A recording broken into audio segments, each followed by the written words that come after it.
This is Eveline by Joyce. She sat at the window watching the evening invade the avenue.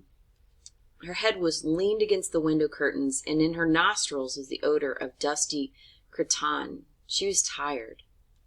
Few people passed. The man out of the last house passed on his way home. She heard his footsteps clacking along the concrete pavement and afterwards crunching on the cinder path before the new red houses. One time there used to be a field there, in which they used to play every evening with other people's children. Then a man from Belfast bought the field and built houses in it. Not like their little brown houses, but bright brick houses with shining roofs. The children of the avenue used to play together in that field. The Devines, the Waters, the Dunns, little Keogh the cripple, she and her brothers and sisters. Ernest, however, never played. He was too grown up. Her father often used to hunt them out in the field with his blackthorn stick, but usually little Keogh used to keep nix and call out when he saw her father coming. Still, they seemed to have been rather happy then. Her father was not so bad then, and besides, her mother was alive. That was a long time ago. She and her brothers and sisters were all grown up.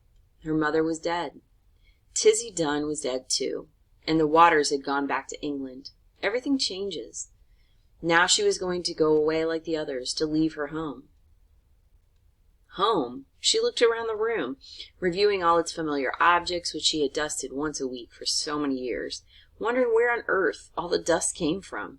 Perhaps she would never see again those familiar objects from which she had never dreamed of being divided. And yet, during all those years, she had never found out the name of the priest whose yellowing photograph hung on the wall above the broken harmonium, beside the colored print of the promises made to the Blessed Margaret Mary Alacoque.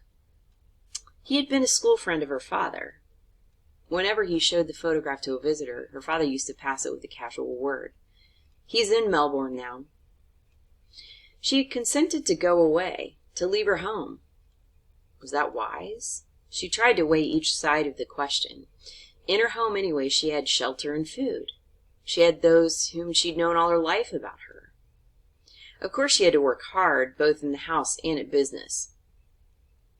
What would they say of her in the stores when they found out she had run away with a fellow? Say she was a fool, perhaps, and her place would be filled up by advertisement. Miss Gavin would be glad. She had always had an edge on her, especially whenever there were people listening. "Miss Hill, don't you see the ladies are waiting? Look lively, Miss Hill, please." She would not cry many tears at leaving the stores. But in her new home, in a distant, unknown country, it would not be like that. Then she'd be married, she, Eveline. People would treat her with respect then. She would not be treated as her mother had been. Even now, though she was over 19, she sometimes felt herself in danger of her father's violence. She knew it was that he had given her the palpitations. When they were growing up, he had never gone for her like he used to go for Harry and Ernest because she was a girl, but latterly he'd begun to threaten her and say what he would do to her only for her dead mother's sake. And now she had nobody to protect her. Ernest was dead, and Harry, who was in the church decorating business, was nearly always down somewhere in the country. Besides, the invariable squabble for money on Saturday nights had begun to weary her unspeakably. She always gave her entire wages, 7 shillings. And Harry always sent up what he could, but the trouble was to get any money from her father. He said she used to squander the money. She had no head. That he wasn't going to give her his hard-earned money to throw about the streets, and much more, for he was usually fairly bad of a Saturday night. In the end, he would give her the money and ask her had she any intention of buying Sunday's dinner.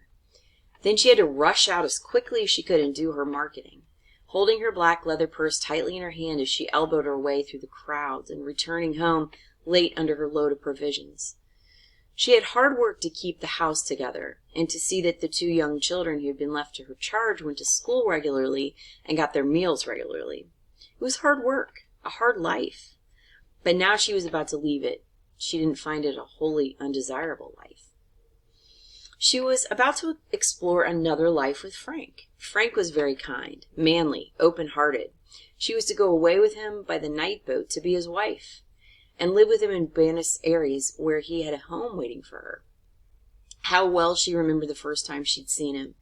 He was lodging in a house on the main road where she used to visit. It seemed a few weeks ago. He was standing at the gate, his peaked cap pushed back on his head, and his hair tumbled forward over a face of bronze.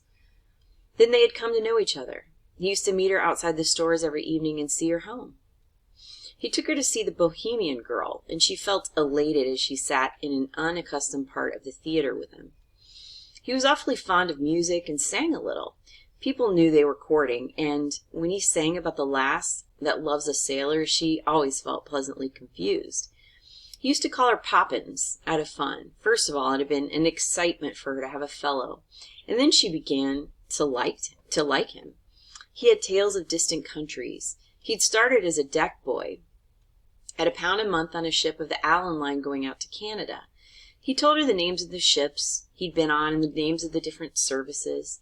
He'd sailed through the Straits of Magellan. He told her stories of the terrible Patagonians. He'd fallen on his feet in Buenos Aires and had come over to the old country just for a holiday.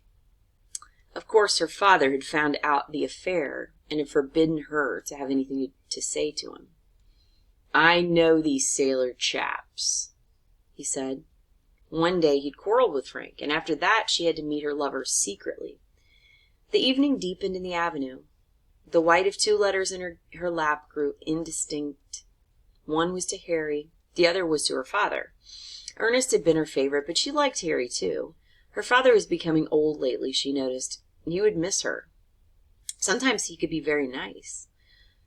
Not long before, when she'd been laid up for a day, he had her read out of a ghost story and made toast for her at the fire.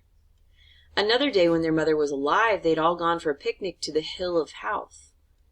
She remembered her father putting on her mother's bonnet to make the children laugh. Her time was running out, but she continued to sit by the window, leaning her head against the window curtain, inhaling the odor of dusty cretonne. Down far in the avenue she could hear a street organ playing. She knew the air. Strange that it could come that very night to remind her of the promise to her mother. Her promise to keep the home together as long as she could.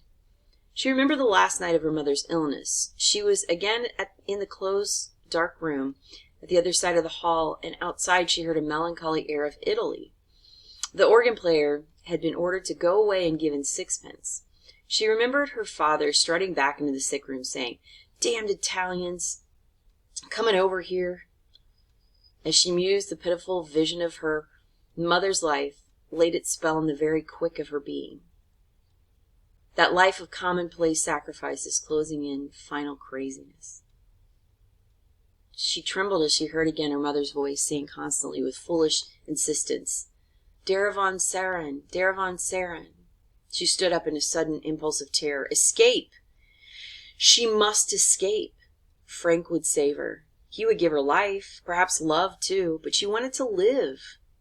Why should she be unhappy? She had a right to happiness. Frank would take her in his arms, fold her in his arms. He would save her. She stood among the swaying crowd in the station at the north wall. He held her hand, and she knew that he was speaking to her, saying something about the passage over and over again. The station was full of soldiers with brown baggages. Through the wide doors of the shed she caught a glimpse of the black mass of the boat, lying in beside the quay wall with illumined portholes. She answered nothing. She felt her cheek pale and cold, and out of a maze of distress she prayed to God to direct her, to show her what was her duty. The boat blew a long, mournful whistle into the mist. If she went, tomorrow she would be on the sea with Frank, streaming toward Buenos Aires. Their passage had been booked. Could she still draw back after all he'd done for her? Her distress awoke a nausea in her body, and she kept moving her lips in silent, fervent prayer. A bell clanged upon her heart. She felt him seize her hand. "Come!" All the seas of the world tumbled about her heart. He was drawing her into them. He would drown her. She gripped with both hands at the iron railing. "Come!" No, no, no! It was impossible. Her hands clutched the iron in frenzy. Amid the sea she sent a cry of anguish. "Eveline, Evie!" He rushed beyond the barrier and called to her to follow. He was shouted at to go on, but he still called to her. She set her white face to him, passive, like a helpless animal. Her eyes gave him no sign of love, or farewell, or recognition.